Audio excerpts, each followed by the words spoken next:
I'm Damon Fairless.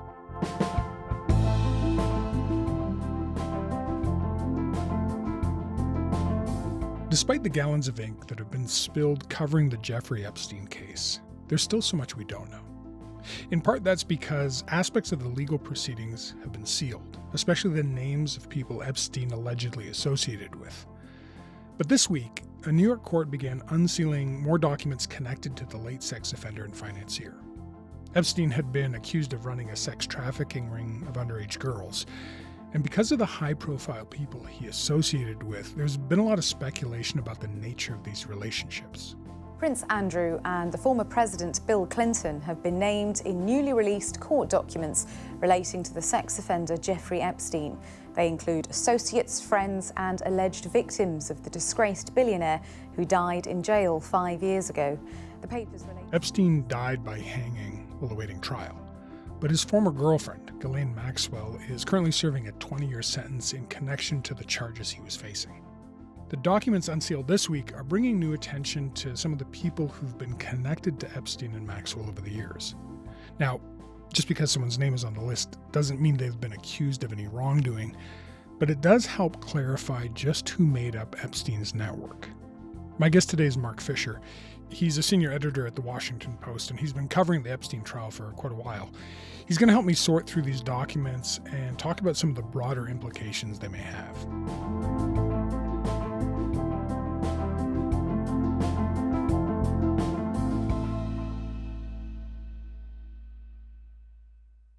Hey, Mark, thanks for coming on Frontburner. Absolutely. Good to be with you. Okay, so you and I are speaking on Thursday afternoon, and an initial set of documents has been released, but there's still a lot more to come. So this is going to unfold over the next little while. I want to start with what's been released so far. So I was hoping that you and I could kind of go through some of the big names on the list, and also, I guess, the context in which they seem to be connected to Jeffrey Epstein. And maybe the best place to start is with Prince Andrew. Well, Prince Andrew is actually one of the famous people who we know the most about as far as his relationship with Jeffrey Epstein, because he paid the price. He was removed from his duties as a result of what was learned from the allegations that were made by the very young women who Jeffrey Epstein had hanging around his house, whether it be in Florida or New York or on his island. Buckingham Palace has announced that Prince Andrew is returning his royal and military titles to the Queen and will no longer be referred to as His Royal Highness in any official capacity. It comes after a court. And so Prince Andrew, his name pops up, as do many other bold-faced names in this new release of about 950 pages of documents, but there's no new detail about wrongdoing on his part. And this is kind of I think the main headline from this release, which is that far from being kind of this bombshell records dump that some conspiracy theorists and right-wing media outlets portrayed this as, these are mostly just filling in the names or uncovering the names of people we had previously heard about with no new detail about what they allegedly did or didn't do. Right. And I mean, as you point out, we know Prince Andrew was on the list, obviously, from the past because he had to reach a settlement with Virginia Giuffre back in 2022. But then other names that I think we expected but maybe didn't know for sure came out too, right? So Bill Clinton was among them? Yeah, Bill Clinton is an interesting case. This is the former president, clearly, we know, traveled with Jeffrey Epstein. His name appears on the flight manifest on Jeffrey Epstein's private plane. So we also know that both men at various points said that they had met. There's no question there of the veracity of that allegation. What is new in the allegations in this new dump of documents about Bill Clinton is a statement by one of Epstein's victims, Joanna Svolberg. She says that she heard Jeffrey Epstein say that Clinton liked them young. That is a phrase that we've heard attributed to a number of the men who visited Epstein's mansions in Florida and in the Caribbean over the years. So there is no specific allegation that Clinton did visit. Yeah, and to put a fine, even finer point on it too, he's never been accused of anything by any of these young women. Right. Well, he's never been accused, certainly by any credible, reputable source. But what's driving this whole story is this sort of feeding frenzy or anticipation frenzy on the part of a lot of right-wing media and out in the internet, of people who thought, oh, there must be these bombshell secrets in this load of documents that had been edited previously to keep back some of these names. So now that the names are emerging, we're just seeing names, but we're not getting any new facts. And what most of the lawyers involved in this case would say is that's because there really aren't any. These are depositions where the young women were questioned about what Epstein had done to them. They also talked about things they'd heard around the house, and that's where something comes up like Clinton purportedly liking them young.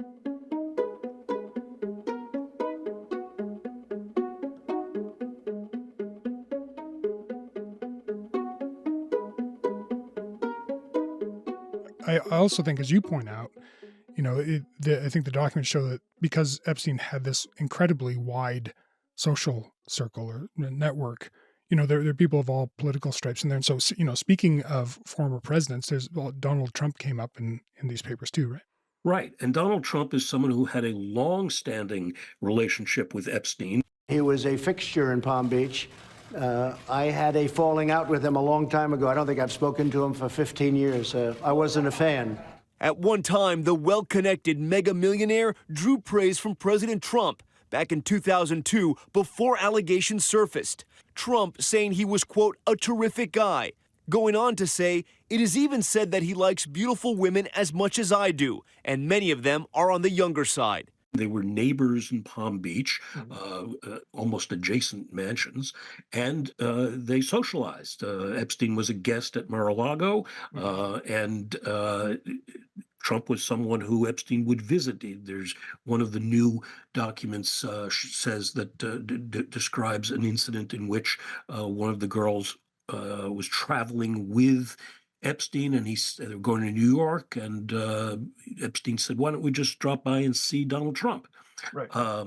Just implying that he was a close friend who could just drop in. So again, no allegations of wrongdoing, no allegations of sexual misdeeds, and yet clearly they associated with each other. There's plenty of evidence of that. There's photographs. Trump's been asked about it a number of times. He said, they had a falling out. They had once been somewhat friendly, but they had a falling out and they never spoke again. And there's no evidence to contradict that.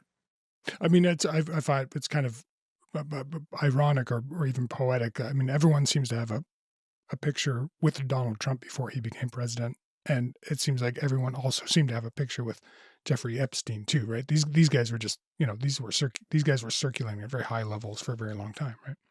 Well, and that gets to, I think, the most fascinating unanswered question about the Epstein case, which is not any of the conspiracy theories about how he died or any of the notions that there are more bombshell names that we're waiting for. Rather, I think the central question is how and why so many people of such wealth, power, and prominence were drawn to this guy who everyone knew was doing bad stuff. And so, were they there to take advantage of his ready access to teenage girls, or were they there because he had a lot of money and he dangled possible contributions in front of Harvard University or in front of various politicians? Or were there other reasons? And we really don't have the answers to that, and these documents don't help. That's the fascinating question. I want to come back to that a little later, but I want to talk about some more of those, famous, influential folks that he was associating with. And just before I get into that, I should also mention Trump was never accused of any wrongdoing with these women or with Epstein either. So moving on through there's a considerable number of names that came out, but just some of the ones that really stuck out to me, that there's also Michael Jackson also came out in this list. Yeah, Michael Jackson, also someone who it's been fairly well documented, had inappropriate relationships with young boys. His name has not been prominent in the Epstein story, but again, Joanna Soberg, the young victim of Epstein, said that in these new documents that she met Michael Jackson at Epstein's Palm Beach estate.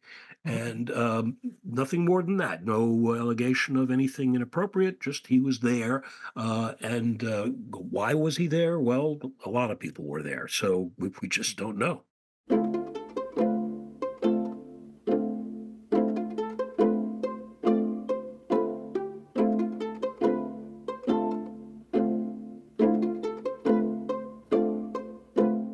There's also, in the entertainment world, David Copperfield, the magician, came up as well. What can you tell me about him? Yeah, David Copperfield, a very prominent magician. The same witness, Johanna Soberg, said in a deposition that came out in this new batch of documents that she met Copperfield at one of Epstein's houses, and that the magician asked her if she knew that girls were getting paid to find other girls. And in fact, that was how the operation worked. As young girls were brought in to service Epstein, they would frequently be asked to find other teenagers who could come and make some money doing this as well. And so, if this is true, it shows that Copperfield knew something about how the operation worked. And Soberg, who was then a college student, says in the deposition that she remembers seeing another young girl at the dinner at Epstein's house with Copperfield, and she remembers thinking, "Oh, this girl can't possibly be old enough. She's maybe high school age." But that's all we know about that. And as far as we know, Copperfield has not commented yet on this. Yeah, and again, just to be clear, he's not accused of anything, and he hasn't returned. I think the Miami Herald had put out calls to reach him, and there was no comment from him, at least as of now. I'm curious. Are there other people on that list that stood out to you? Is there anyone else that you think is worth mentioning? I mean, there are some second-tier celebrities. There's a very interesting guy named Jean-Luc Brunel, who Oh, yeah. was a Miami Beach figure. He was kind of a model scout. He's And a French guy, right? right, Yeah. and there was some allegation along the road in Epstein's prosecutions that Brunel was someone who was involved in acquiring or the services of young girls for Epstein's abuse. Uh, Again, no charges have been brought. The only people ever charged in this case were Epstein and his long-term sidekick and former girlfriend, Ghislaine Maxwell. So Brunel separately was charged with sex trafficking related to his model scout work, and he killed himself in a French jail cell in 2022. Prosecutors say French modelling agent Jean-Luc Brunel was found alone, hanged with bedsheets in his cell at Santé prison early Saturday morning. The 75-year-old had been held in jail for over a year, facing allegations of rape and human trafficking of underage girls. One big name that was on in this new bunch of documents is Thomas Pritzker, who is a high-ranking executive of the Hyatt Hotel Company. And Virginia Giuffre had previously testified that she was told by Epstein to have sex with Pritzker. Pritzker has denied that allegation. We see his name in one of the accounts, one of the depositions that was released. Again, no new information, just a name that had previously been covered up is now there for anybody to see. And just before we move on, because we don't have time to go through all the details, obviously, but Stephen Hawking, the famous astrophysicist and cosmologist, Al Gore, and a number of other people, the political spectrum, business world, cultural icons, they're in there. This guy had a really, really wide social circle. So I guess that the names are new. A lot of these names, we weren't sure, were associated with him. But are there any surprises that came out of this? Is there anything that we did, was really astounding? No, I mean, the only thing, as you look through all the pages, the only thing that really stands out is that we don't get any new facts, and yet the catalog of names of celebrities, powerful people, just grows and grows, and really covers the gamut from the worlds of science and education to politics and business. And so it seems that no one was immune to the appeal of a visit to Jeffrey Epstein's mansions.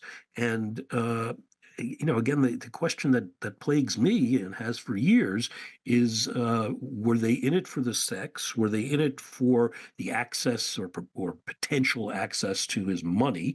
Certainly, some of the Harvard scholars who he very assiduously dated over the years, he was forever holding out the prospect that he was going to make enormous contributions to Harvard, and he did make some large ones.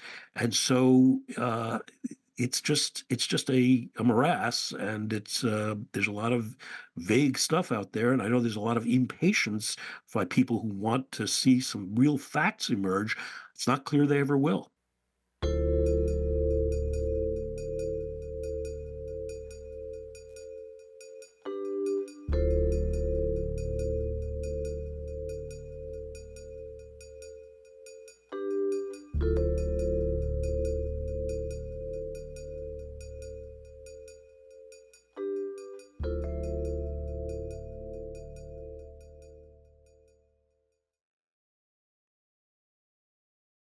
You mentioned trying to understand the motivation of the people who were attracted to Epstein and his money or his influence. But I guess I'm also curious about his motivation to cultivate this really big social circle of impressive world class who's who type folks. Do you have a sense of what was in it for him? What the attraction was to him to bring in this stable of impressive folks? I think it was very similar to his obsession with sex with underage women, in that these were exciting episodes in his life that he realized he could cultivate, and he could draw attention from all kinds of prominent people simply because of who he was and the trappings of power that he had accumulated. We don't have a definitive sense of how wealthy he was, but he clearly had a lot of money. His estate has already paid more than $100 million in settlements to the various victims. So there was plenty of money there. And he had the ostentatious trappings of mansions and cars and planes and an island to go with it. So I think for him, it was a way to parlay his rather limited professional success. He had one prominent client as a money manager, and not a whole lot else, but he was able to parlay the money he made from that into a really overblown sense of his own authority and expertise. He would portray himself as expert in math and science, and he would go off and want to meet with professors at Harvard about their experiments and their studies. And clearly was a very bright guy, but it was not accomplished in any of those areas. So it was like a high school dropout too, right? Well, exactly. He never made it through college, and he had a series of lucky or talented twists in his life that led him to Wall Street, and then to his major client, who was the owner of Victoria's Secret. So he led a life of trying to grab hold of power and fame through others, and always with the idea that he could be somebody's dream come true when it comes to financial contributions, if only they would give him the attention and stature that he was looking for, and they were happy to do that. And the question we always have to ask is, were they doing it because he gave them free flights on his jet, or because he threw big bashes at his mansions, or because he gave them access to sexual misadventures?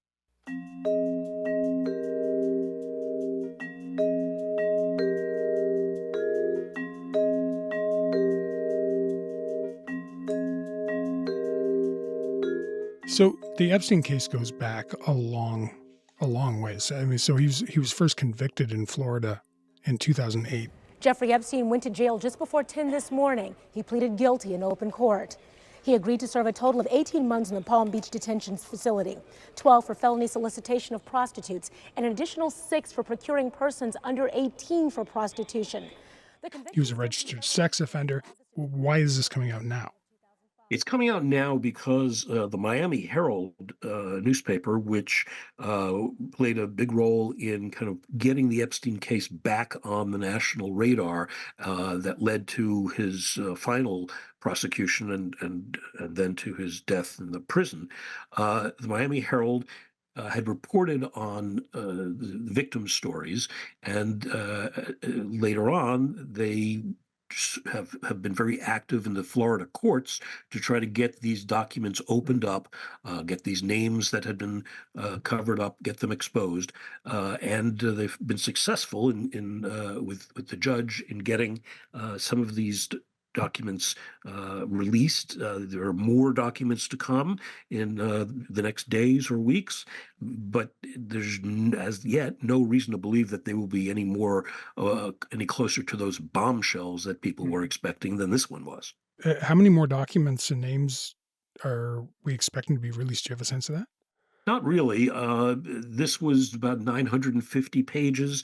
From what I've heard, there's not nearly that many still to come. But most of these pages are just depositions that have been released previously. Right. They're just being released this time with some of those blacked out names opened up. We've been told that there may be further releases in the coming days. What's happened is that everyone who's mentioned, whose name is going to be exposed, was given an opportunity to object. Very few of them did. But in those cases where people objected, the judge is now working through that, and will have to make individual decisions about each one of those. So we're told it could be a matter of just days. So you mentioned, a lot of the folks who are named are not objecting. And a lot of that goes to the point that you made, that this is just a list of known associates, essentially. So, appearing on the list isn't an accusation of having done anything wrong, per se. But the optics aren't great still, to just be associated with this guy. So I guess I'm curious if you have any idea what kind of repercussions you might expect to see from these names being made public. It's hard to imagine any further repercussions, given that these names have been out there before. Bill Clinton, people already made up their minds about him decades ago. They either forgive and forget, or they blame him forever. That's not going to change. And people similarly have very strong, solid views about Donald Trump. Could this become a political issue? Well, it might have, had only Clinton or only Trump been named, but in fact both were. So as they say in football, these may be offsetting penalties. You've the question that you've posed, 2 or 3 times in the course of our conversation has been, that perhaps unanswerable question, which is, why were people hanging out with Jeffrey Epstein? Was it for the money? Was it the influence? Was it for sex? That's something we clearly don't know. I guess what I'm curious, are there other questions about Epstein and his network and his money that you're aching to know still? Well, it's still not entirely clear whether he had, as he claimed, other clients beyond Leslie Wexner, the owner of Victoria's Secret, who was clearly the primary source of Epstein's fortune. Epstein, by all accounts, did manage money for Wexner. It's hard to imagine that if they were prominent people that could be kept secret this long, but who knows? People are very private about their money. So it's possible that he had other clients, and it's unclear whether we'll ever know that. All right, Mark, thanks so much. It's been great talking to you. Anytime. Thanks very much.